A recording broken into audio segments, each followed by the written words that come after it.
हमारे हृदय में वो चोट नहीं लगती जिससे हम सतर्क हों। तो सत्संग में आने से इस प्राणी को जो ये गलतियां करता है उसका आभास होता है कि सचमुच ये बहुत भयंकर भूल बनी हमारे से, और आगे वो चेष्टा करना प्रारंभ कर देता है कि हे भगवान आगे गलती करूँगा नहीं। लेकिन जब तक परमात्मा का सहारा आपको नहीं मिलेगा तो आप गलतियां करने से रह भी नहीं सकते। कारण क्या है?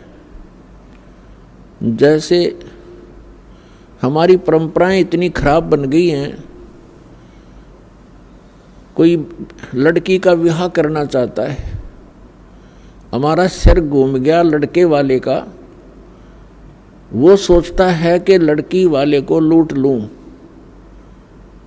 और बहुत ज़्यादा धन लूं, अच्छा कोई बढ़िया लोग दिखावा दो भी, कोई अच्छा दहेज प्राप्त करूं।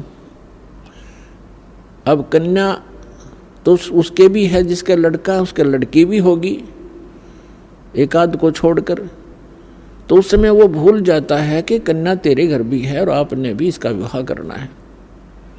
यदि उस सामने वाले की तेरे जैसी नीयत होगी तो कैसे विवाह कर पाओगे इस बेटी का?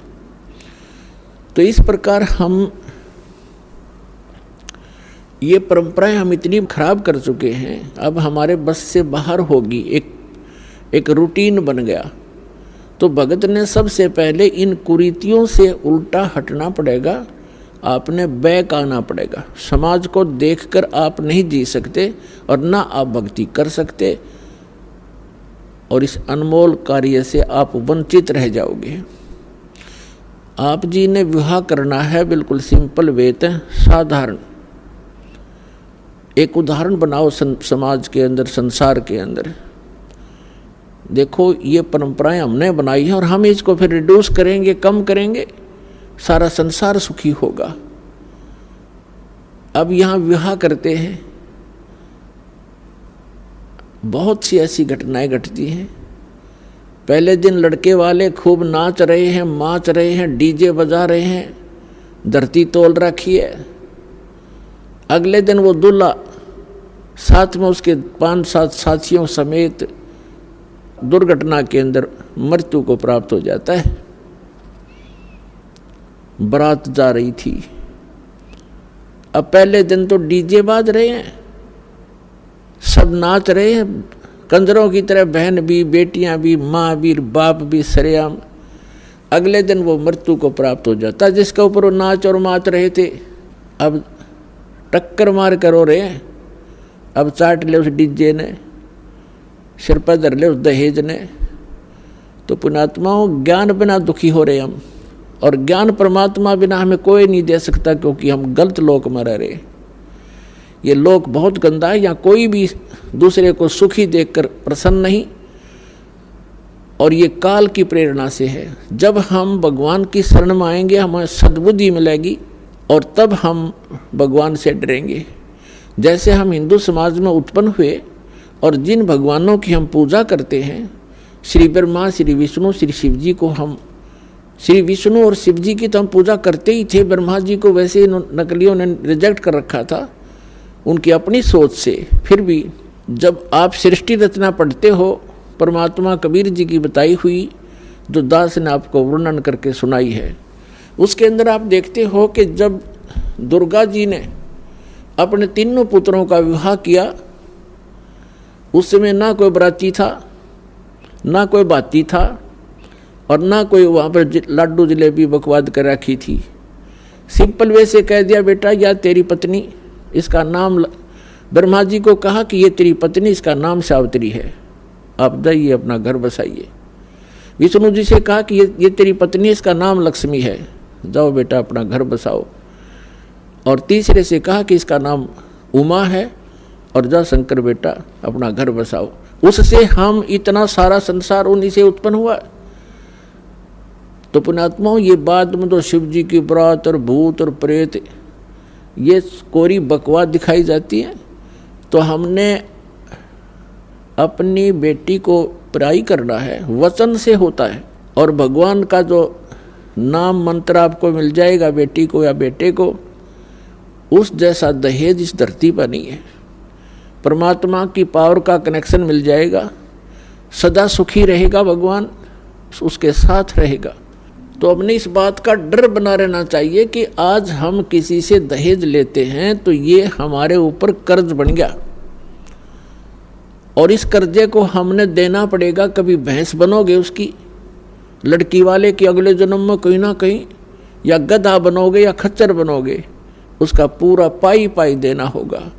गरीबदास साहिब जी कहते हैं तुमने उस दरगाह का मैल नहीं देखा और धर्मराज के तिल तिल का लेखा।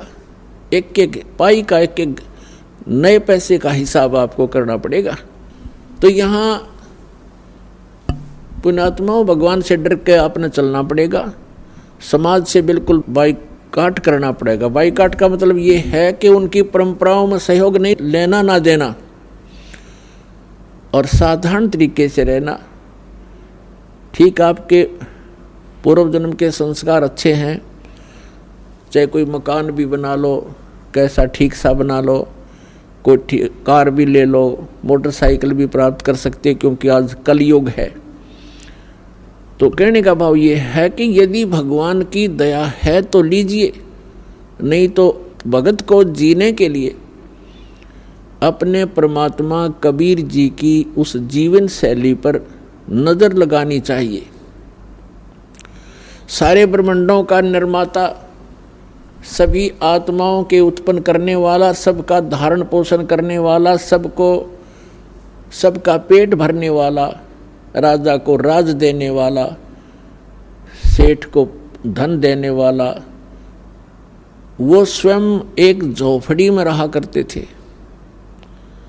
सारे ब्रह्मांडों का पेट भरने वाला, सबका धारण पोषण करने वाला, असंख्य ब्रह्मांड का संचालक बनारस के अंदर एक झोपड़ी में रहा करते थे। तो परमात्मा कहा करते थे कि लोक लाज ना कीजिए, निर्भय हो रहिए, यो मन साधो दीजिए तो गोविंद पाइए। हमने एक साधारण जीवन जीने की आदत डालनी चाहिए। संसार की तरफ देखकर हम कभी भी भक्ति मार्ग में इस सफर पर नहीं चल पाएंगे। तो परमात्मा परमेश्वर सारी सृष्टि के रचनहार एक भूमिका करके गए थे कि भी मैं कैसे रह रहा हूँ। और भले ही कोई कोठियों वाले हैं जिन्होंने 10-10 प्लाट लेकर खरीद रखे हैं, सिर पर धर कर ले जाएंगे उनको, अगले दिन मृत्यु हो जाती है, वो प्लाट वहीं रह जाते हैं। आप कहीं चूहा बनकर उन्हीं प्लाटों में बिल खोद कर रह रहा होगा। तो ये बातें इस ज्ञान के आधार से आप इस भक्ति मार्ग पर चल पाओगे, अन्यथा फिसल जाओगे इस रपटीली मार्ग से। तो हमने जो परमात्मा ने जो ज्ञान दिया है उसको आधार बनाओ।